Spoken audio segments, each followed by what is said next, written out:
और lie detector test में आज बात करेंगे महायुद्ध में फेफड़ा फाड़ बम की एंट्री की। दरअसल यूक्रेन युद्ध में परमाणु हमले की आशंका के बीच नेटो के एक पूर्व कमांडर ने बड़ा ही चौंकाने वाला दावा किया है, जिसमें यह कहा गया है कि रूस यूक्रेन के शहरों पर केमिकल बम से हमला कर सकता है।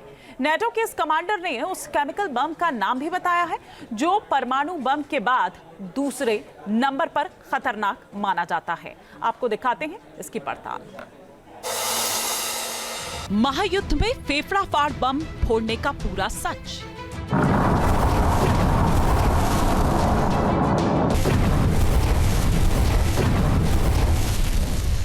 पहले मिसाइल से डराया,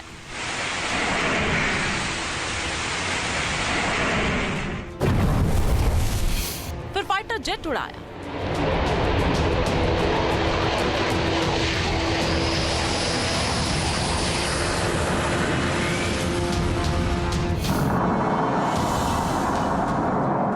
एटम बम से भी धमकाया।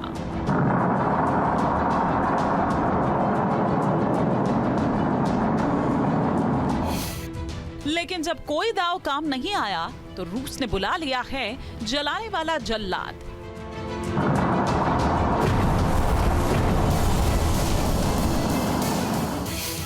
जी हां, चौंकिए मत। नेटो के खलनायक बन चुके पुतिन को लेकर ऐसा खौफनाक दावा किया है जिसने अमेरिका से लेकर पूरे यूरोप में हड़कंप मचा दिया है।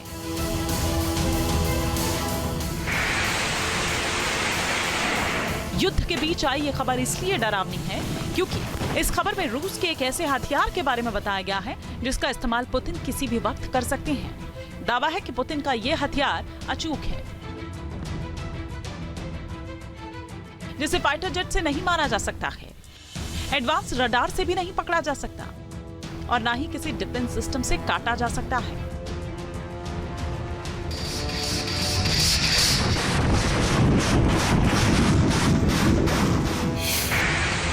दावा किया गया है कि अगर रूस ने इस हथियार का इस्तेमाल यूक्रेन के खिलाफ कर दिया तो अमेरिका भी अपनी पूरी ताकत लगाकर उसे बचा नहीं पाएगा।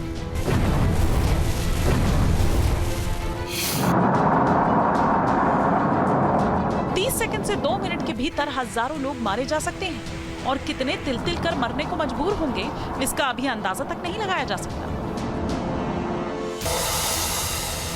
अब सवाल यह है कि रूस के जंगी जखीरे में ऐसा कौन सा हथियार है, क्यों इस हथियार को परमाणु बम जैसा ही खतरनाक बताया जा रहा है, और सवाल यह भी कि रूस इस हथियार का इस्तेमाल करने पर क्यों तुला।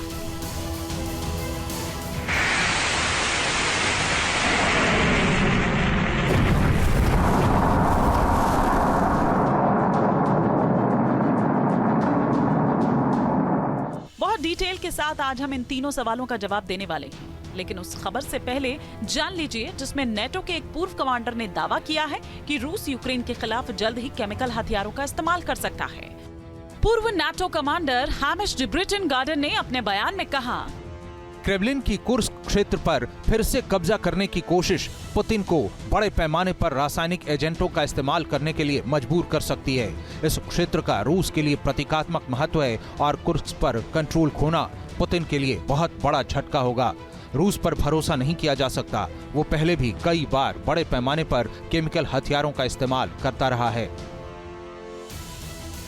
आपको बता दें कि नेटो के पूर्व कमांडर ने रूस के केमिकल हथियार इस्तेमाल करने के पीछे 4 वजह भी बताई है। इसमें पहली वजह है कि रूस युद्ध में अपने 7 लाख से ज्यादा सैनिक गंवा चुका है।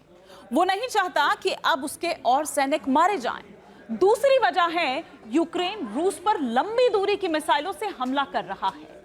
केमिकल हथियार के जरिए रूस यूक्रेन को सबक सिखाना चाहता है। तीसरी वजह है कि पुतिन अमेरिका में ट्रंप के शपथ लेने से पहले युद्ध में बहुत ज्यादा बढ़त लेना चाहता है। इसके अलावा चौथी वजह यह बताई जा रही है कि पुतिन परमाणु बम को अपने आखिरी विकल्प के तौर पर रखना चाहता है।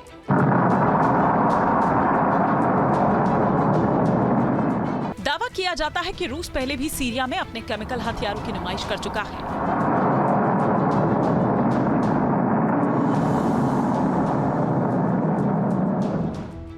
जब उसने क्लोरोपिक्रिन नामक एक केमिकल का इस्तेमाल किया, जिसे रूस का पहला रासायनिक हथियार माना जाता है, नाटो के पूर्व कमांडर ने आशंका जताई है कि अगर पुतिन ने क्लोरोपिक्रिन को नोविचोक से बदल दिया, जिससे हजारों लोग मारे जा सकते हैं। साफ है कि नाटो कमांडर के दावे से यूक्रेन के लोगों की जान पर बहुत बड़ा खतरा मंडरा रहा है, क्योंकि यूक्रेन की फिजा में बारूद की महक तो पहले से ही मिली हुई है। अगर इसमें जहरीली गैस और घुल गई तो फिर सांस के साथ यूक्रेन के लोगों का फेफड़ा भी फेल होता चला जाएगा।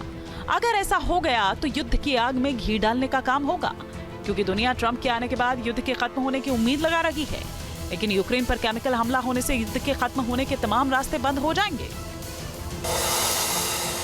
अब सवाल यह है कि रूस यूक्रेन में तबाही मचाने के लिए किस केमिकल हथियार का इस्तेमाल कर सकता है और वो कितना खतरनाक है।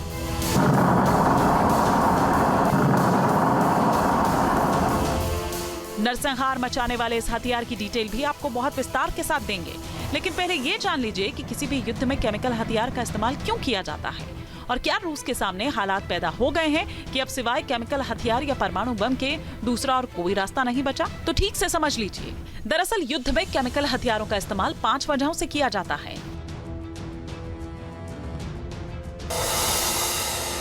नंबर 1, केमिकल हथियार दूसरे हथियारों से सस्ता पड़ता है। नंबर 2, इससे बड़े पैमाने पर नरसंहार होता है। नंबर 3, धमाके के साथ ही ये करीब अदृश्य हो जाता है। नंबर 4, ये प्राकृतिक संसाधनों को भी नुकसान पहुंचाता है। और नंबर 5, एक ही हथियार से बड़े इलाकों में तबाही मचती है। चलिए, जिस केमिकल हथियार के इस्तेमाल की बात की जा रही है उसके बारे में आगे आपको बताएंगे, लेकिन पहले ये जान लीजिए कि केमिकल हथियार कैसे 2 मिनट के भीतर मौत की नींद सुला सकते हैं, और एक एक कर हम सिलसिलेवार तरीके से आपको बता रहे हैं। नंबर 1, फटते ही ये हवा में मौजूद ऑक्सीजन के साथ एक रिएक्शन करता है। जी हाँ, इसके अलावा नंबर 2, इसकी चपेट में आने वालों की चमड़ी जो है वो जलने लगती है। नंबर 3, इसके असर से आंखों की रोशनी तक जा सकती है। नंबर 4, कई लोगों के शरीर में अंदर तक गहरे घाव भी इससे हो जाते हैं। नंबर 5, तेजी से इलाके में फैलने लगता है इसका जो रेडिएशन होता है। नंबर 6, पहले सांस लेना मुश्किल होता है और फिर दम घुटने लगता है, सफोकेशन फील होने लगती है। नंबर 7, इलाज अगर ना मिले समय पर, यानी कि 30 सेकंड से 2 मिनट के अंदर अगर आपको इलाज ना मिले तो मौत तक हो सकती है। नंबर 8, जिंदा बचने वाला जीवन भर के लिए अपंग हो सकता है, मतलब अगर वो बच भी गया बाई चांस तो फिर वो अपंग ही रहेगा। नंबर 9, इस इंसानों के साथ साथ पशु पक्षी भी बेमौत मारे जाते हैं इसके जरिए। 10 नंबर, अगर हम बात करें तो नदी तालाब जैसे संसाधनों पर लंबे वक्त तक इसका असर देखने को मिलता है।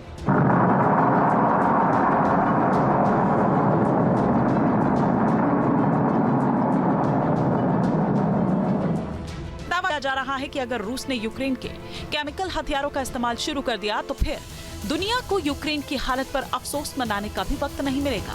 जानकारी के मुताबिक रूस यूक्रेन के शहरों पर परंपरागत हथियारों के अलावा 4 खतरनाक हथियारों का ट्रायल पहले ही कर चुका है, जो नोविचोक नाम के केमिकल वेपन जैसी ही तबाही मचाते हैं, जिसका जिक्र नाटो के पूर्व कमांडर ने अपने दावे में किया है। इसमें पहला हथियार है फैब 500, जिसका इस्तेमाल इंफ्रास्ट्रक्चर को तबाह करने के लिए इस्तेमाल किया जाता है। दूसरा हथियार है थर्मोबैरिक बम, जो फटते ही हवा से ऑक्सीजन सोखना शुरू कर देता है। तीसरा हथियार है फास्फोरस बम, जो भी इसके संपर्क में आता है उसकी त्वचा जलने लगती है। ये एक तरह का केमिकल वेपन ही माना जाता है। इसके अलावा रूस के जिस चौथे हथियार पर सवाल उठते हैं वो है क्लस्टर बम, जो छोटे छोटे बमों का एक बड़ा गुच्छा होता है। ये काफी देर तक फटता रहता है। यानी रूस के पास अब परमाणु बम के अलावा केमिकल वेपन ही बचे हैं, जिसके युद्ध में इस्तेमाल की आशंका जताई जा रही है। आपको बता दें कि केमिकल वेपन्स कन्वेंशन यानी CWC में केमिकल हथियारों के बारे में विस्तार से बताया गया है, जिसके मुताबिक केमिकल हथियारों में जहरीले रसायन का इस्तेमाल किया जाता है। इन हथियारों का इस्तेमाल सामूहिक संहार के लिए किया जाता है, यानी एक पूरे शहर को छोटा केमिकल हथियार भी मौत की नींद सुला सकता है। खास बात यह है कि इन हथियारों को दागने के लिए महंगे संसाधनों की जरूरत नहीं पड़ती। केमिकल वेपन का वॉचडॉग घोषणा कर चुका है कि दुनिया में मौजूद सभी घोषित केमिकल हथियार खत्म हो चुके हैं।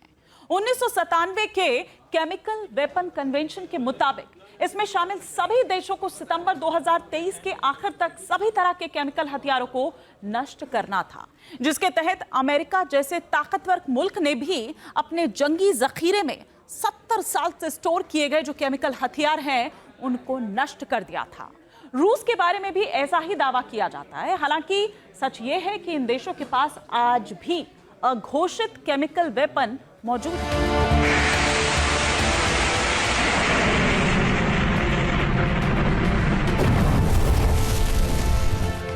एक अनुमान के मुताबिक 90 के दशक तक रूस के पास 39,967 टन केमिकल हथियारों का भंडार था, जिसे उसने आधिकारिक तौर पर साल 2017 में नष्ट कर दिया था। हालांकि आरोप है कि रूस के पास आज भी ऐसे केमिकल हथियार मौजूद हैं, जिसके बारे में उसने कभी घोषणा ही नहीं की। आरोप है कि यूक्रेन रूस के केमिकल हथियारों की तीसरी प्रयोगशाला बन सकता है, क्योंकि पहली बार रूस ने केमिकल हथियारों का इस्तेमाल साल 2002 में चेचन विद्रोहियों के खिलाफ किया था, जिसमें 120 लोगों की मौत हो गई थी। आरोप है कि दूसरी बार रूस ने सीरिया में केमिकल वेपन का इस्तेमाल साल 2013 में किया, जिसमें 1700 लोग मारे गए। अगर रूस तीसरी बार अपने केमिकल हथियार चलाता है तो 2024 में इसका शिकार यूक्रेन बन सकता है, जिसमें कितनी मौतें होंगी इसका अंदाजा तक नहीं लगाया जा सकता। आपको बता दें कि मौजूदा वक्त में चीन के पास केमिकल हथियारों का बड़ा जखीरा है, जो रूस का बड़ा सहयोगी भी है। यूक्रेन युद्ध के बाद से रूस और चीन काफी करीब आ गए हैं। इसमें एक थ्योरी ये भी है कि हो सकता है कि रूस युद्ध में चीन के केमिकल हथियारों का इस्तेमाल करे। जानकारी के मुताबिक चीन के पास कई तरह के केमिकल हथियार होने की आशंका जताई जाती है। इनमें पहला है VX, दूसरा है सारीन गैस, तीसरा है केमिकल हथियार ताबून, चौथा केमिकल वेपन है मस्टर्ड गैस और पांचवा है क्लोरीन, जिसका इस्तेमाल अतीत में भी हथियार की तरह किया जा चुका है। हालांकि नेटो के पूर्व कमांडर ने यूक्रेन में नोविचोक नाम के केमिकल वेपन के इस्तेमाल की बात कही है। अब ये केमिकल वेपन रूस और चीन में किसके पास है, इसके बारे में ज्यादा जानकारी नहीं है, मगर इतना तो तय है कि नोविचोक नाम का केमिकल वेपन बड़ा नरसंहार करने की ताकत रखता है। अब नेटो के पूर्व कमांडर ने जिस नोविचोक नाम के केमिकल हथियार के इस्तेमाल करने की आशंका जताई है, वो कितना खतरनाक है, ये ग्राफिक्स के माध्यम से हम आपको समझाते हैं। सबसे पहले तो हम यहाँ पर आपको ये बताते हैं कि दरअसल नोविचोक का मतलब क्या है। रूसी शब्द नोविचोक का अर्थ होता है नव आगंतुक। नेटो देशों को टारगेट करने के लिए दरअसल ये बनाया गया है नोविचोक, इसी को टारगेट कर बनाया गया है और वैज्ञानिकों ने कई गैसों को मिलाकर नोविचोक को बनाया है। कई गैसों का मिश्रण इसमें है। चौथी पीढ़ी का केमिकल वेपन दरअसल माना जाता है क्या, नोविचोक। कितना खतरनाक है वो बता रहे हैं। नर्वस सिस्टम तक को ये प्रभावित करता है नोविचोक वेपन, इसीलिए इसको एडवांस और आगे के लिए इसको कहा जा रहा है कि ये किस तरह का वेपन है। नोविचोक की चपेट में आते ही लकवा तक मार सकता है। जी हाँ, नाक, मुंह और स्किन से शरीर में दाखिल होता है नोविचोक। इसके अलावा नोविचोक VX नर्व एजेंट से 8 गुना ज्यादा खतरनाक है। गंध नहीं होने की वजह से इसका पता तक नहीं चलता है कि कब ये प्रवेश कर गया है। किसी इलाके में कई महीने रहता है इसका असर। पानी जमीन को जहरीला कर देता है नोविचोक। जी हाँ, इसके असर से पानी, जमीन जहरीली हो जाती है। बता दें कि मौजूदा वक्त में बेशक चीन के पास केमिकल हथियारों का बड़ा जखीरा है, लेकिन एक वक्त ऐसा था जब केमिकल हथियार रखने के मामले में हिटलर के देश जर्मनी का दबदबा था। दूसरे विश्व युद्ध के बाद हिटलर के इन केमिकल हथियारों पर सोवियत संघ ने कब्जा कर लिया था, जिसमें से करीब 40,000 टन केमिकल हथियार रूस ने बाल्टिक सागर में डुबो दिए। जानकारी के मुताबिक इनमें से ज्यादातर केमिकल वेपन्स को बोर्नहोम और गोटलैंड द्वीपों के पास डुबोया गया। ये दोनों ही द्वीप स्वीडन और फिनलैंड के पास है। कहते हैं कि ये केमिकल वेपन इतने खतरनाक है कि अगर आज भी वो किसी के हाथ लग जाए तो पूरी दुनिया में महामारी फैला सकता है। ये जो वेपन्स हैं, केमिकल वेपन्स, ये इस बात को नहीं देखते कि कौन सा टारगेट है। ये जो भी सामने आता है, जो भी चीज़ है, सबके ऊपर बराबर का असर करते हैं। उसके अंदर इकोलॉजी हो या उसके अंदर ह्यूमन बीइंग हो और या उसके अंदर दूसरे इनऑर्गेनिक ऑब्जेक्ट हो। लिहाजा केमिकल वेपन्स का इफेक्ट ज़्यादा लीथल साबित होता है एज कंपेयर टू बायोलॉजिकल और nuclear weapons, depending upon the strength of the chemical weapon. आपको बता दें कि पहले विश्व युद्ध के बाद से 2 खाड़ी युद्ध हों, इसमें इराक ईरान युद्ध भी शामिल है। कुल मिलाकर 12 युद्ध में केमिकल हथियारों का इस्तेमाल किया जा चुका है।